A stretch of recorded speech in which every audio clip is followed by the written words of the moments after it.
Bon, on enclenche maintenant directement sur la mécanique des sols. En particulier, les contraintes dans un sol.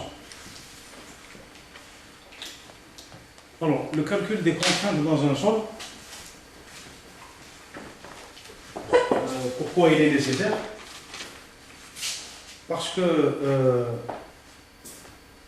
quand vous chargez un sol, il y a des ruptures qui se produisent, il y a des déformations, et il est le siège de contrainte, donc on est obligé d'évaluer le niveau de contrainte dans le massif. Alors, pour ce faire, on utilise la mécanique des milieux continus, parce que c'est un moyen commode et puissant d'évaluation des contraintes dans un milieu. Alors, assimiler un sol à un milieu continu, c'est déjà une concession importante. Alors, le milieu continu, c'est quoi? Il n'existe que dans les livres. Hein. La matière, quelle qu'elle soit à l'échelle atomique, il y a des vides. Vous avez un noyau et des électrons à distance. Donc la matière est pleine de vides. Dire un milieu continu, c'est un milieu qui occupe tous les vides. Bon. La deuxième hypothèse de base de la mécanique des milieux continus, elle définit l'élément de volume. Qu'est-ce que c'est que l'élément de volume d'un milieu continu? C'est un élément de volume qui est assez petit pour être utilisé dans le calcul intégral, mais quand même assez grand pour renfermer un maximum d'atomes et de matière, puisque de toute façon la matière elle est vide. Et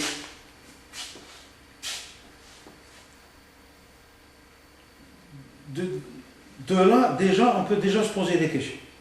Qu'est-ce que c'est que l'élément de volume dans une argile? On peut se faire une idée avec, compte tenu de la gravité. Mais dans un arrangement, qu'est-ce que c'est que l'élément de volume? Hajara. C'est quoi? Le dV, l'intégration. Donc vous voyez les difficultés que l'on rencontre à déjà appliquer déjà la mécanique des milieux continus directement sur le sol. La deuxième difficulté, c'est que le sol n'est pas un milieu continu de toute façon, comme tous les matériaux, mais il a en plus autre chose. C'est un milieu triphasique. Il y a 3 phases qui ont des comportements complètement différents. Ce n'est même pas un milieu non homogène. On peut prendre le béton armé, il est composé de 2 matériaux plus ou moins élastiques, l'acier et le béton. Dans un modèle de mécanique des milieux continus, on arrive à mélanger des matériaux différents. Non, on a 3 phases complètement différentes.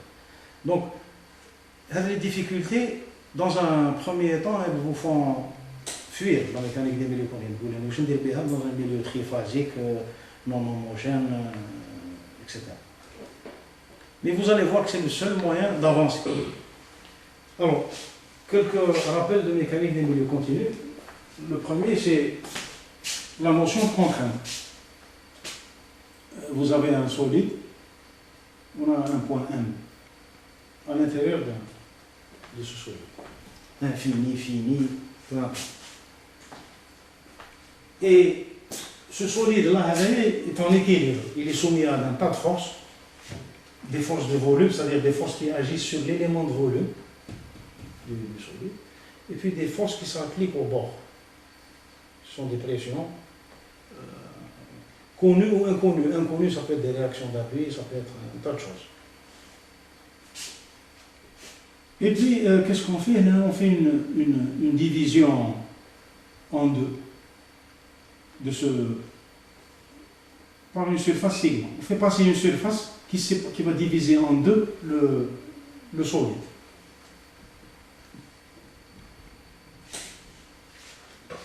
Et puis, l'action de la partie 2 sur la partie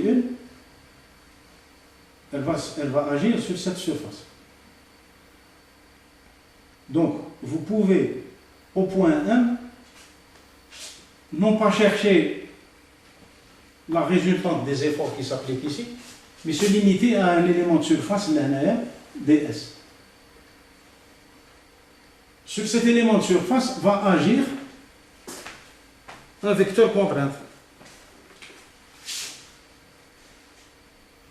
T.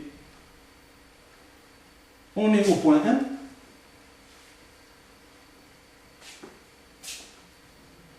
Mais on n'est pas au point M. On a fait une certaine division en passant par M. Donc, quand on revient à une autre surface passant par M, il n'y a pas de raison d'obtenir le même vecteur contraint. Donc, nous avons un sigma. Et donc, l'action de la partie 2 sur la partie 1 se résume à un vecteur contrainte qui est une force divisée par une surface.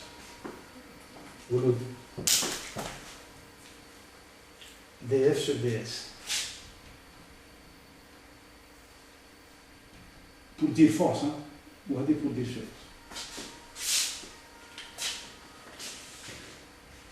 Donc voilà le vecteur.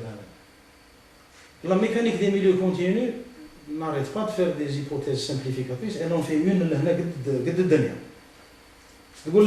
L'action de la partie 2 sur la partie 1 au point 1,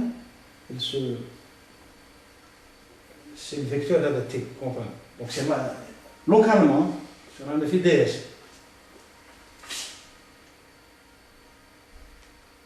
Évidemment, si on fait une autre division, deux autres solides passant par M, il n'y a aucune raison d'avoir le même vecteur contraint. Mais qu'est-ce qu'elle dit? La mécanique des milieux continus, elle postule l'élément de surface ds a un vecteur normal unité. C'est un élément de surface, une facette qui est orientée par sa normale extérieure, extérieure à l'action au solide 1.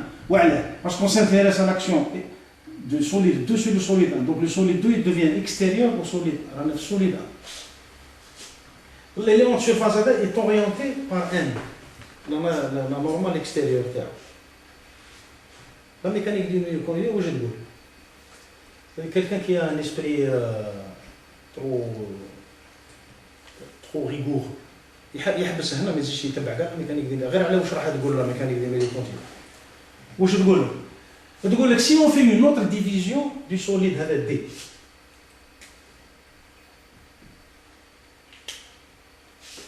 on aurait pu faire une autre division هكذا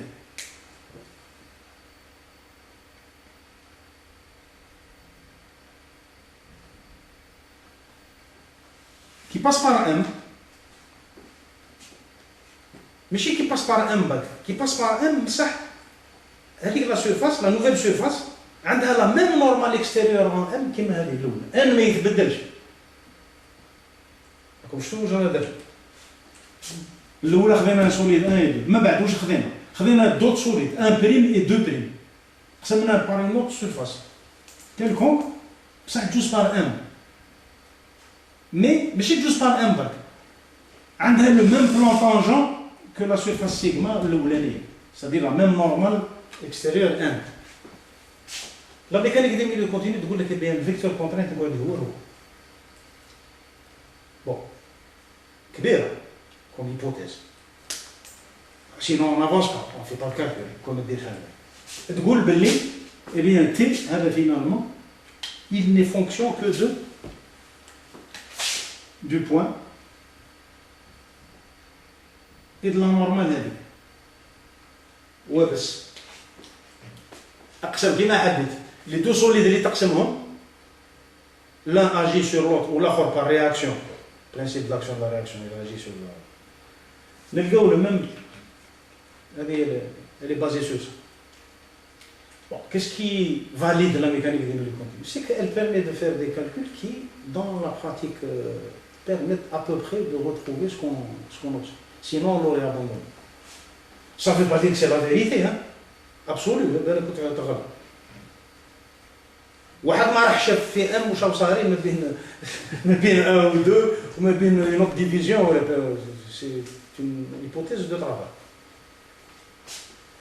Par contre, en postulant ça, on peut déjà dire que t de 1 et de moins 1 égale moins t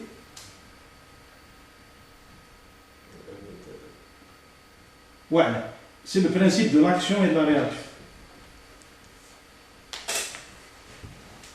Voilà. Le solide 1, le solide 2 agit sur le solide 1 par le vecteur t. Comme il y a équilibre, ça veut dire que Hadaya est en train de réagir sur le solide 2 par le vecteur opposé, moins t. Donc ça, on est sûr. Ça, c'est une hypothèse commode.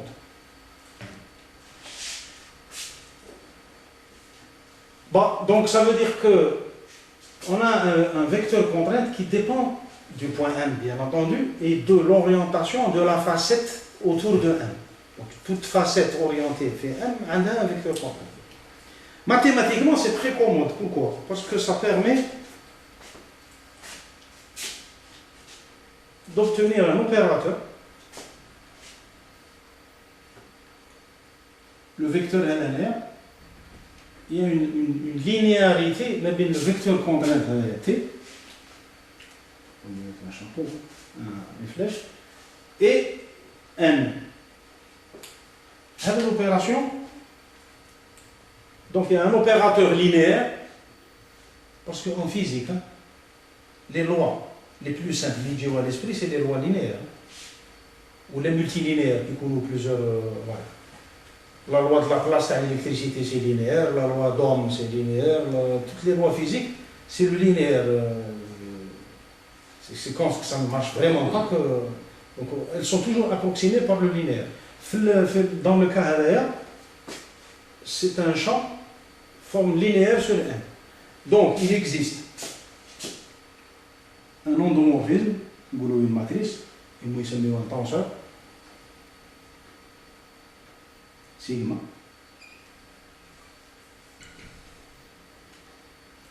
qui a des composantes dans un xx, xy, xz, sigma yx, sigma yy, sigma yz, sigma zx, sigma zy et sigma zz. Chaque scalaire, comme tu vous voyez, il est fonction de M, c'est-à-dire du temps au nombre. Donc, c'est un champ de tenseur. Il y a le tenseur des contraintes. Il permet de mesurer le vecteur contrainte sur n'importe quelle facette en M. Comment? Eh bien, en multipliant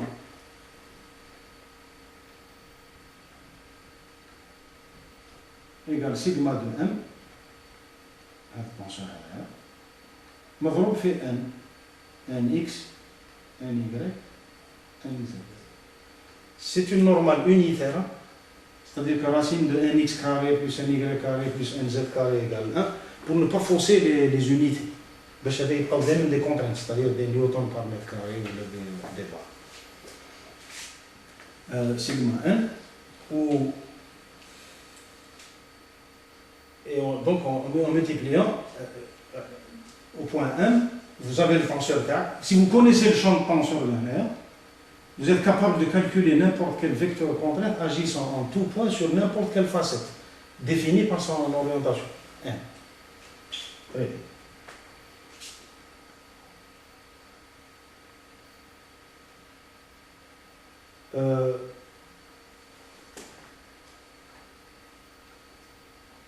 Quand le solide est soumis à un champ de force volumique,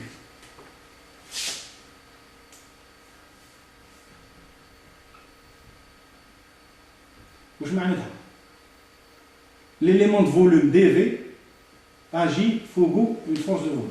Les forces de volume en général, c'est la pesanteur. Chaque élément de volume, il a son poids. Bon, l'élément de volume il a son poids qui va dépendre de la matière.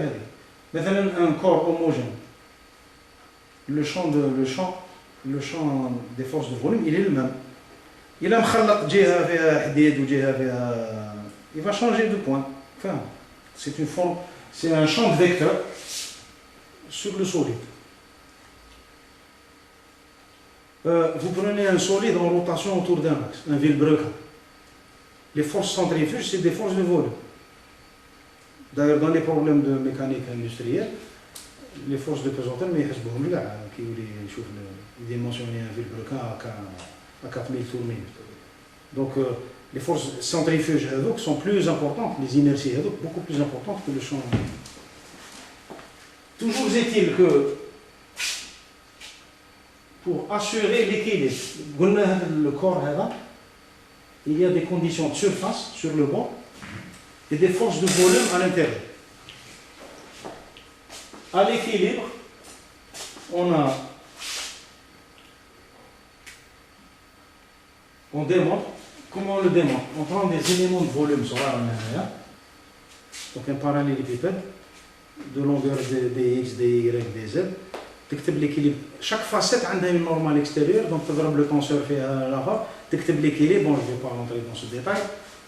On démontre que quand il y a équilibre, on a divergence de sigma, c'est-à-dire d de sigma xx sur dx plus d de sigma xy sur dy plus d de sigma xz sur dz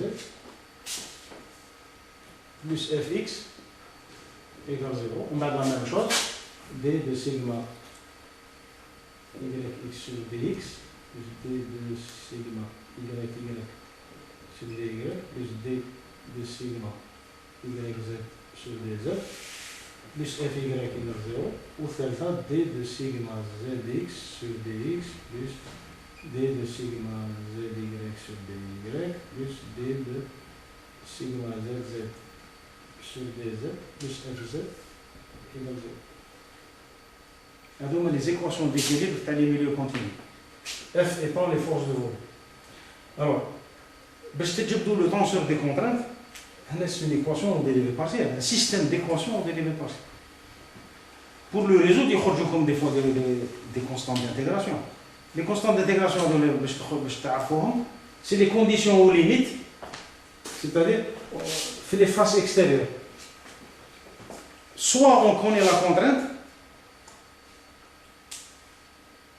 soit on connaît le déplacement, soit ça dépend des conditions d'application. Donc plus conditions aux limites. Il y a un problème de MMC. Plus conditions aux limites.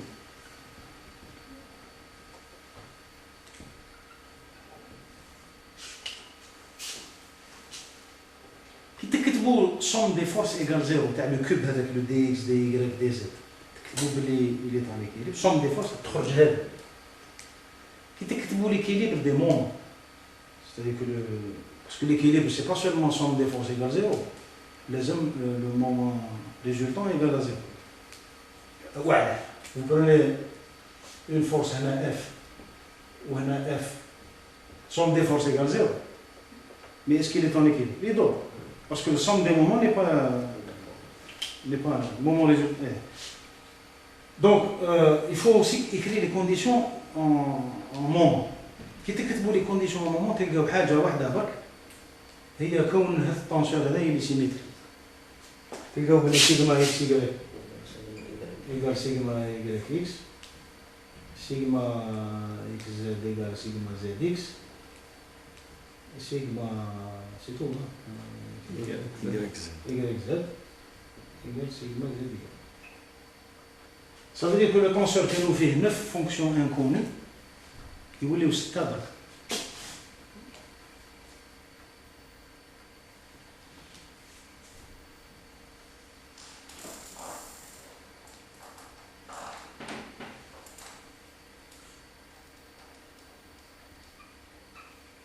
On a la même chose que par symétrie.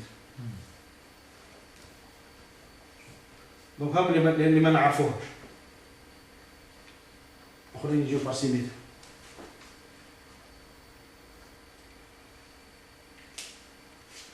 Donc, résoudre le problème de mécanique des milieux continus, c'est trouver 6 fonctions inconnues. هذه تاع la symétrie du tenseur des contraintes, كاين un cas où il n'est pas vérifié. يكونوا عندك des couples, ماشي des forces de volume, des couples volumiques. qui agit sur l'élément de volume. C'est que le tenseur n'est plus symétrique, c'est le seul. Il fait la démonstration de là. Donc voilà. L'équilibre, on a trois équations. Avec 6 fonctions inconnues. Jamais on pourra résoudre le problème. 3 équations, mais il y a des 6 fonctions inconnues. Ça veut dire qu'il manque encore des équations. L'équilibre qui goûte, on est obligé de faire intervenir les déformations. C'est-à-dire relier, faire intervenir les déformations elles-mêmes, c'est des nouvelles inconnues.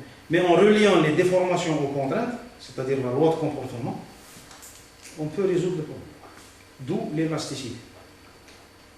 L'élasticité, il y a le tenseur des contraintes et le tenseur des déformations, qui est linéaire. On va rajouter 6 autres fonctions inconnues, car les déformations, parce que le tenseur des déformations est symétrique, en petit déplacement. Et c'est le cadre dans lequel on traite les problèmes d'élasticité. Tous les 6 et 6, 12, où les relations entre l'élasticité relient les déformations. Le problème devient ferme, c'est-à-dire qu'on peut résoudre. Et donc, sans introduire une loi de comportement, on ne peut pas résoudre un problème de mécanique des milieux continus. Je reviens maintenant au sort.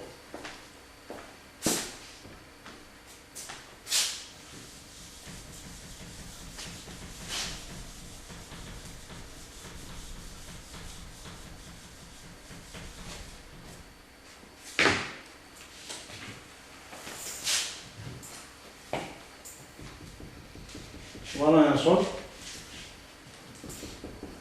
homogène, pesant,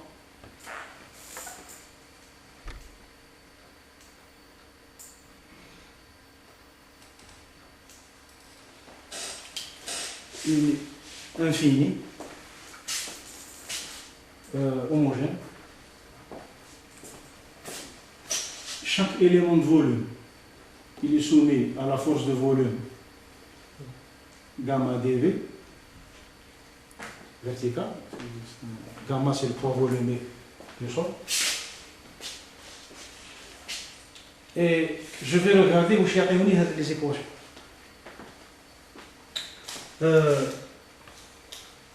Puisque le sol est infini et homogène, c'est-à-dire donc le problème est indépendant de x et de y. Ça veut dire quoi? Ça veut dire que toutes les dérivées partielles en x et en y, ils mutent. Puisque le tenseur est le même partout en x et en y. Donc je ne varie pas z. Et puis je commence à regarder. fx n'a rien dit, parce que j'ai fz égale gamma. Moins gamma. C'est moins gamma. La force de volume, Fz. Elle est 0. On a dit 0. Bon, la première équation, où c'est sigma xz indépendant de z. Ça veut dire qu'il est constant. Ça. La deuxième, kiff. Sigma yz indépendant de z. C'est une autre constante. Tel est où c'est sigma zz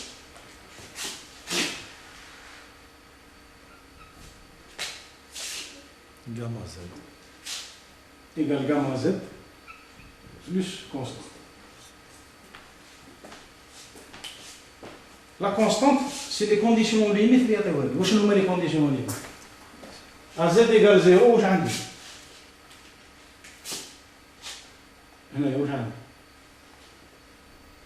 une pression atmosphérique, c'est-à-dire 0, qui s'applique.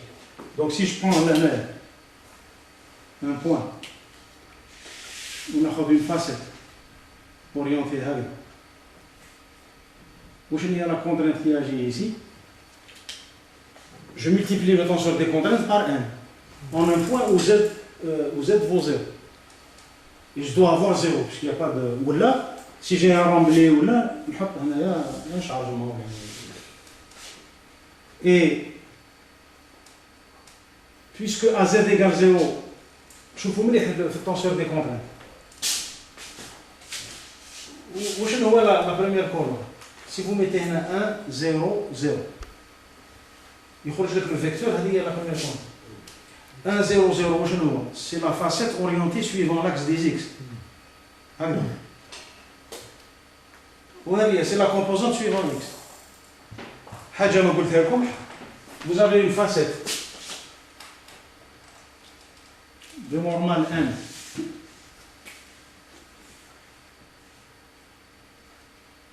1. Un vecteur contrainte.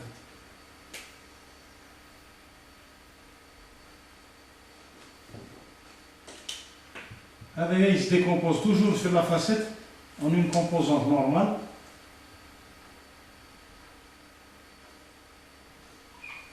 et une composante tangentielle. Ça, on peut toujours le faire. Je vous le dis, ça fait sigma x, comme c'est le vecteur contrainte qui agit sur une facette dirigée suivant x. Ça fait sigma x, c'est la composante suivant x. Donc suivant x, ça peut être une contrainte normale.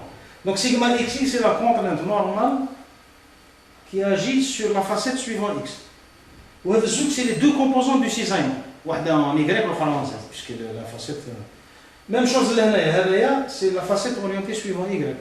Multiplié, bon, allez, c'est clair. Dans le cas de z égale 0, je n'ai pas de contrainte, sigma z, donc 0, c'est égal 0. Et j'obtiens gamma, sigma hadia. Donc si je prends là une facette quelconque,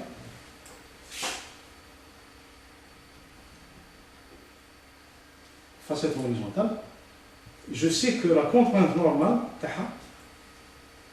la composante en Z, autrement dit une contrainte normale, puisque la facette est orientée suivant Z. Si il y a une chose qui est sûre, c'est qu'il y a une contrainte normale qui vaut gamma Z. Le cisaillement, pour le moment, il est constant. Je peux dire qu'il est nul, il est indépendant de Z, où il faut qu'il n'y a pas de cisaillement. Je n'ai pas de force de freinage ou la main des web. Donc je peux dire que le cisaillement est nul. Mais, je vous dis, la contrainte sur une facette horizontale, pour un sol pesant, c'est le gamma Z. Gamma, c'est le poids volumique. Pour la MMC, le milieu, qu'il soit un sol, ou un béton, ou un chocolat, ou la contrainte gamma Z, la contrainte verticale qui est due au poids, elle est indépendante de la nature elle dépend du poids volumique. Donc, les sols, la seule contrainte dont on est sûr, c'est la contrainte verticale due au poids. Donc ça c'est cool. Maintenant, si maintenant je m'amuse pour le même problème, à chercher les autres facettes. Je peux prendre une facette linéaire et l'incliner. Je peux calculer quel est le vecteur contraint de linéaire. Je peux toujours m'amuser à calculer linéaire. On dit n. ناخذ لي كومبوزونت تاعها كوسينوس ثيتا يا سينوس ثيتا و 0 الى اخر ندخلها لهنايا غندوني دي فونكسيون que je n'ai pas levé زدت ما نعرفهمش. Donc je ne peux pas calculer sans autre يعني en particulier ça intéresse la mécanique des sols, c'est les facettes اللي جايين هكذا.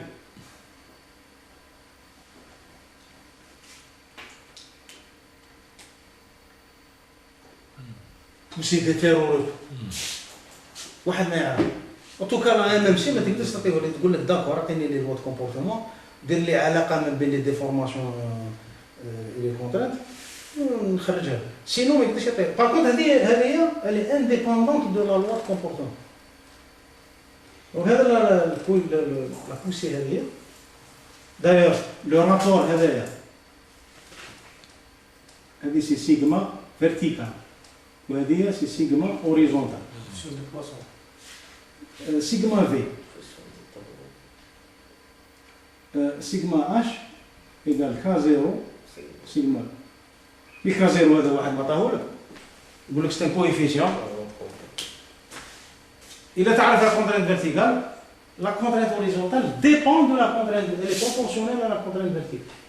Bon, le bon sens permet de le dire. قد ما نهبط قد ما les poussées يكبروا, ça c'est clair. Mais K0 هذا si maintenant on dit que c'est un sol élastique, le K0 هذا يدخل فيه الموديل ديال le coefficient de Poisson. Je n'ai pas en tête la formule, mais tant que vous ne vous prononcez pas sur la loi de comportement, vous le faites. Alors je vais vous dire tout de suite, la chose à ne pas oublier, c'est que quand on a besoin de calculer les contraintes, par exemple, la consolidation, tu as une semelle ou tu as les tassements, eh bien les contraintes, on assimile, pour calculer la distribution des contraintes dans le massif, on assimile toujours le sol à un milieu élastique. Alors que tout le monde sait qu'il n'a rien d'élastique.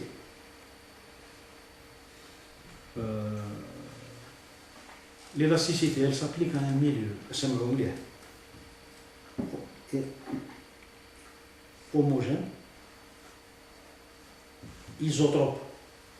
Qu'est-ce que c'est isotrope? Un milieu élastique isotrope. Ça veut dire que tu as un échantillon dans tous les sens, tu as vertical, tu as les essais, tu as le même module. Et d'ailleurs, s'il n'est pas isotrope, tu n'as pas le module de Young ou le coefficient de Poisson, tu as le module de Young dans le sens XX, le module de Young dans le sens Y, orthotrope. Et il y a au total 21 milieux élastiques qui n'est ni isotrope ni holo, il y a 21 coefficients dans la loi de Hooke. Donc, le calcul des contraintes en mécanique des sols, il se fait en assimilant le milieu à un milieu élastique. Il y a une raison qui encourage les gens à utiliser l'élasticité. Ce n'est pas la simplicité. C'est la chose suivante. Quand vous prenez une semelle, il y a un sol chargé.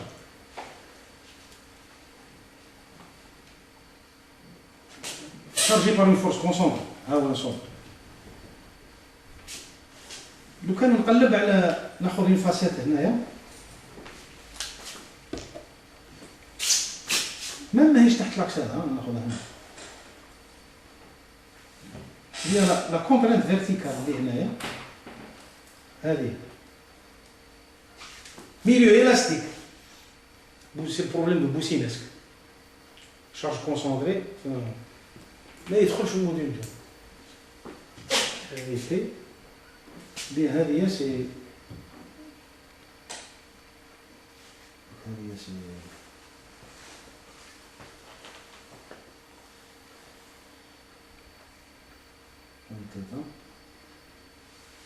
هذا ار هذا زد هذه السيجما هذه سي لا كونترانت علاه لا كونترانت فيرتيكال سي بور كالكولي لي ديتاشمون من بعد هذه كي يكون اون سوميل سي با ان بروبليم باسكو في اون انتيغراسيون هذه سي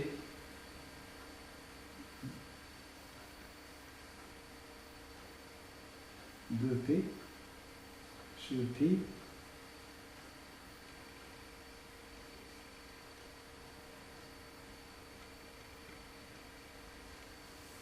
Cosinus carré, je crois. R5 sur R2 sur Z5. Alors كانوا يدخلوا الكوسينوس كيدخل Z égale R cosinus θ ولا Z2 sur R5. Enfin bref, c'est à vérifier. ما فيهاش موديول ديون وما فيهاش coefficient de Poisson. Donc c'est l'occasion en rêve.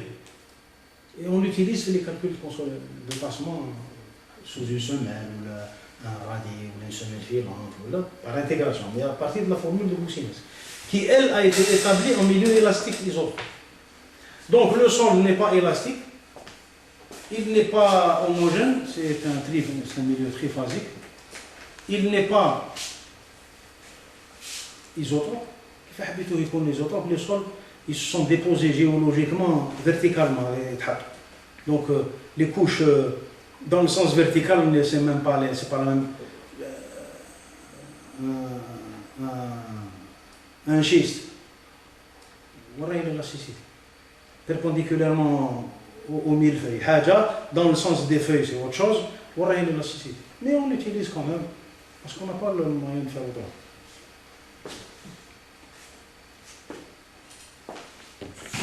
Pour le moment, nous avons décharné chez moi. Le sol, c'est un milieu. Voilà. Contrainte verticale, gamma fois la hauteur. C'est à voir. Si maintenant il y a une surcharge, mais il faut qu'elle soit uniforme, hein? C'est-à-dire l'infini. Q, et bien le sigma avec, ou les Q c'est pour nous. Gamma Z plus Q. Condition aux limites. C'est comme si on avait mis un rambling qui a la même contrainte là, Q plus haut. Maintenant l'eau. هي اللي تخلط الحسابات في la mécanique des sous. Déjà que on a fait beaucoup de concessions, on a l'élasticité. Pas le problème de l'eau.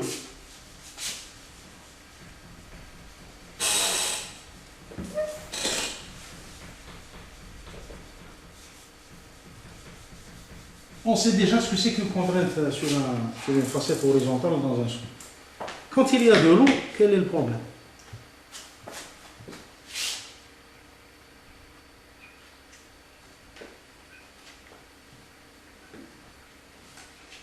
Ça c'est un sol agrandi.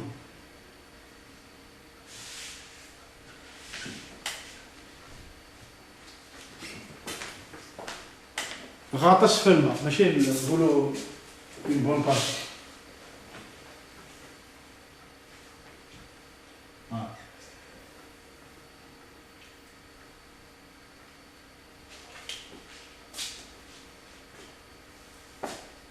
Je fais un agrandissement là.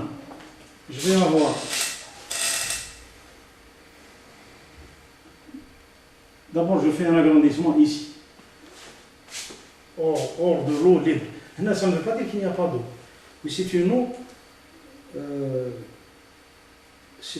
de teneur en eau. Elle n'est pas libre, elle ne circule pas. Elle est en charge.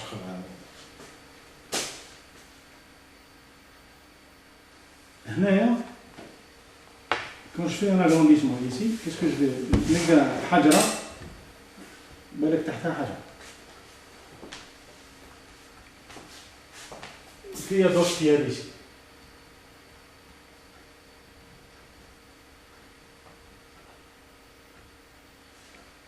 Quand je prends un plan,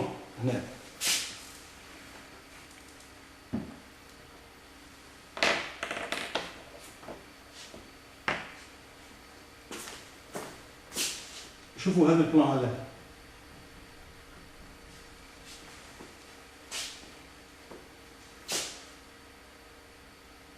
au sens de la MMC, le poids de la partie supérieure il est atteint la contrainte là.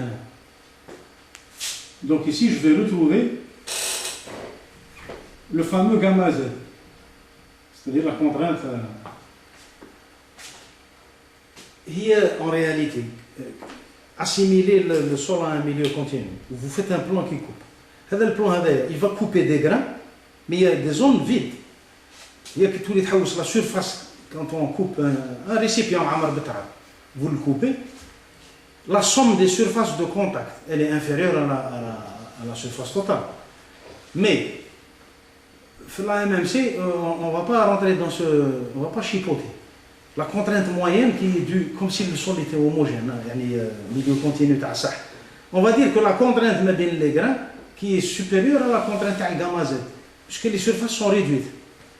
Elle ne rentre pas dans ces détails-là, la mécanique des sous. elle résonne toujours en contrainte moyenne. Mais ce qui est sûr, c'est que là, on a un gamma Z, la facette elle est. D'accord.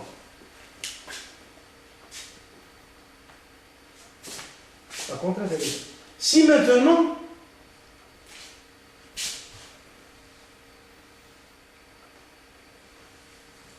le sol est noyé, nappe à fleurs.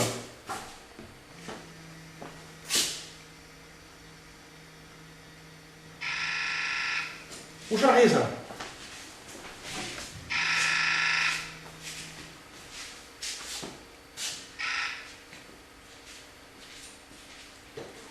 Le poids volumique du sol.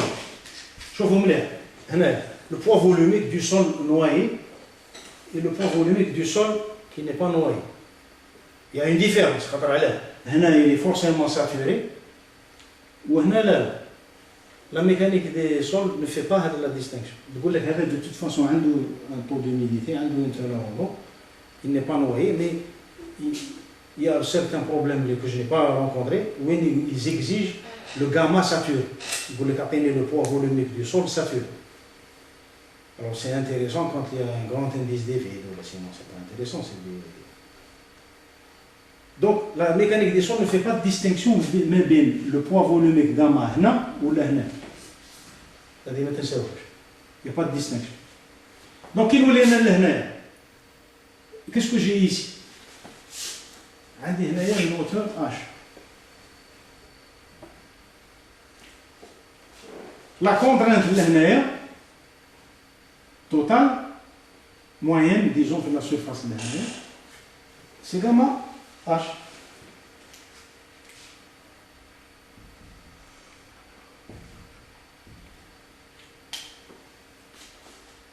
Maintenant, je reviens ici. La zone qui n'est pas noyée. La contrainte ما بين الحجرة والحجرة. C'est-à-dire, je me mets à la place d'un caillou ونشوف الكايو اللي راني رافد. Tous les cailloux qui sont au-dessus de nous, واش نحس على راسي انا راني رافد على ظهري غاما اش ما فيهاش شك ظهري راه يقول راك رافد غاما اش بصح لو كان الماء يطلع نغطسو كاع كيما رانا الماء يلحق حتى لهنا رفدوا ان بوا تاع 5 كيلو ودخلوا في البحر دخلوا في الماء يخفاف سي توجور 5 كيلو حط رجلك في الارض وحط عليها ان بوا تاع 5 كيلو رجلك هي تحس 5 كيلو من بعد نطلقوا العيون ويبدا الماء طالع هنا راني في بيسين يلحق الماء لهنا سي توجور 5 كيلو كي دون بصح رجلي ما تحسش بلي كاين 5 كيلو موان لا بوسي دارشيميد اللي راهي رافده منقصه من البوا تاع سي لو بوا دي جوج. En réalité, la contrainte qui agit avec total, elle est diminuée de quoi? Elle est diminuée de la pression de l'eau, parce que toute la pression hydrostatique d'air.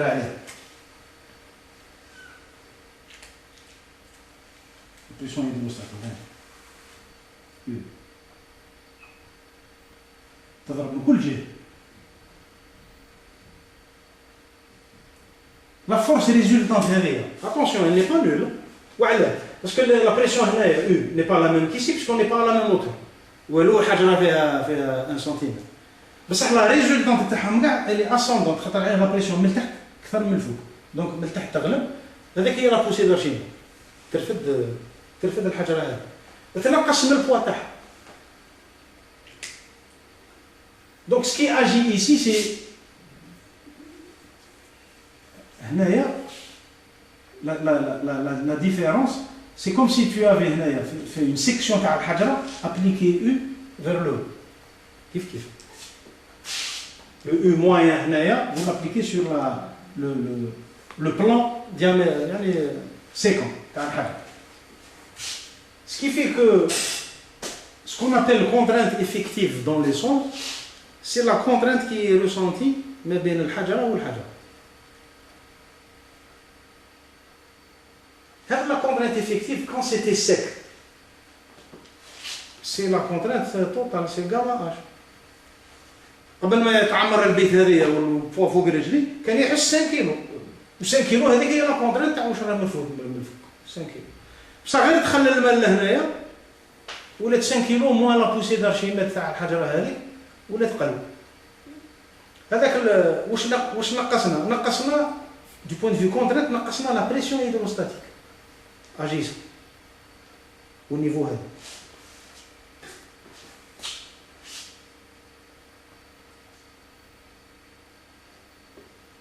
ce qu'on appelle contrainte effective,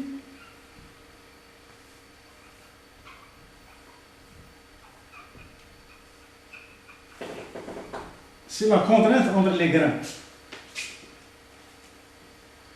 Alors, il y a beaucoup de gens qui pensent que la contrainte effective est magique verticale. Mais كيف hein? Mais qui نقبض حجرة هذه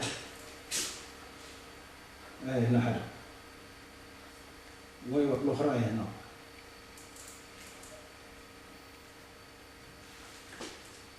elle va agir sur celle-là. Elle va appliquer une force comme ça.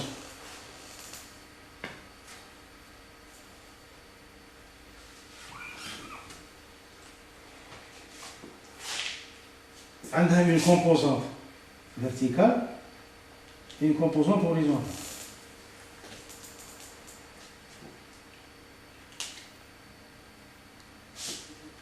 J'ai le poids de et le poids de ce qui est au-dessus.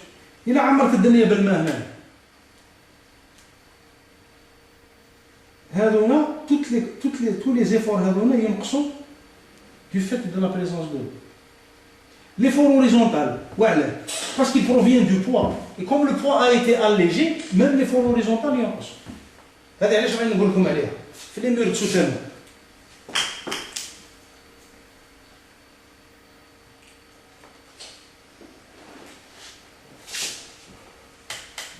Vous avez la contrainte derrière, sigma H.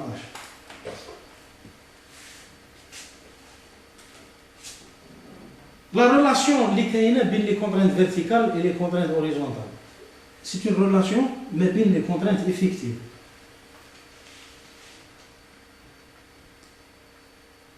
À cause de ce que vous voyez ici.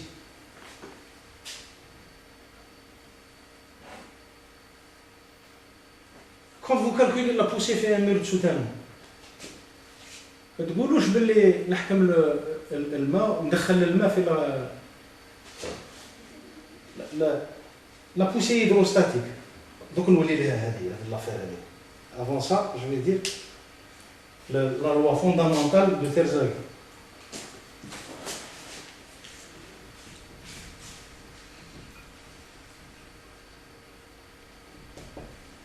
La contrainte totale est égale à la contrainte effective plus la pression hydrostatique.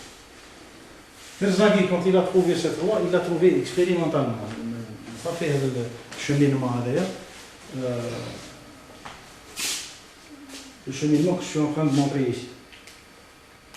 Donc, contrainte totale égale contrainte effective plus U.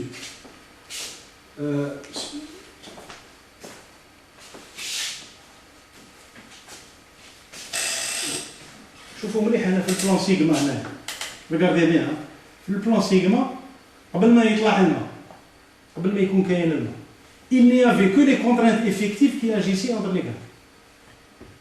La pression hydrostatique était nulle.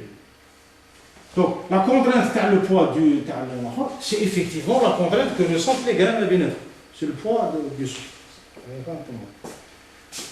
كي يطلع الماء ونقبض البلان هذايا qu'est-ce que je vais avoir? Je vais avoir les contraintes. Je vais avoir les contraintes là où il y a du vide. Je vais avoir la pression hydrostatique, U. Où il y a les grains, il y a la contrainte effective. Donc, il y a U plus la contrainte effective, qui me donne la contrainte totale.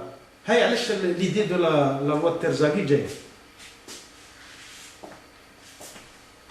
Je reviens au mur de soutènement avant de t'enseigner. Vous avez un mur de soutènement à là. Vous avez une nappe. Le sol là, هنا لا بوسي لا كونترينت دو هنا سيغما اش égal KA sigma V. La contrainte verticale, la contrainte verticale elle est bien. Car la condition de poussée, que tu peux mettre les tables ou les tables ranquées ou les hauts. Il n'y a pas de distinction entre contrainte effective et contrainte totale. Dire prime ou le dire كيف كيف هنا. Il n'y a pas de pression hydrostable. Ça غير ندخل لهنا.